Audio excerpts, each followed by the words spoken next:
Mumwe murume wekuchimanimani ofa nekuda kwemaronda mushure mekunge akuvara zvakaipisisa nekuda kwekuti ainge arohwa nemuridzi wemukadzi waakaonekwa ainaye. Murume uyu anonzi iye akawanikidzwa aine mukadzi wemunhu ndokurohwa zvakaipisisa izvo zvakadevelopa maronda kana kuti mavanga pamuviri wake, izvo zvakazokontributa mukufa kwake. So murume uyu anonzi iye afa kudaro.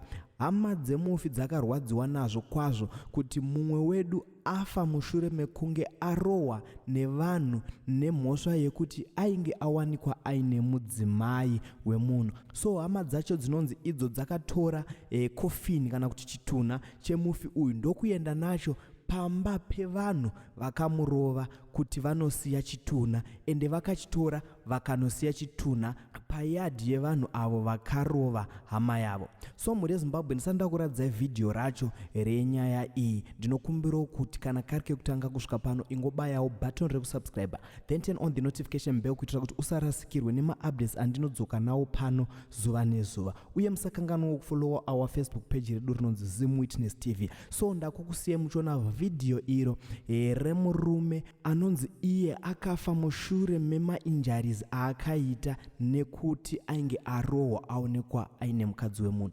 Uriwe mutongi unoitongawo sei nyaya iyi? So ngatisanganei mucomment section muchitiudzawo mafungiro enyu nezvenyaya iyi.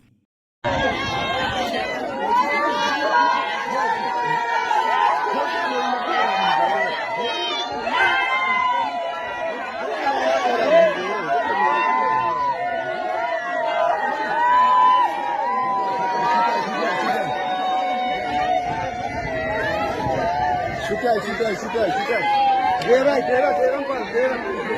Get right, go shoot up.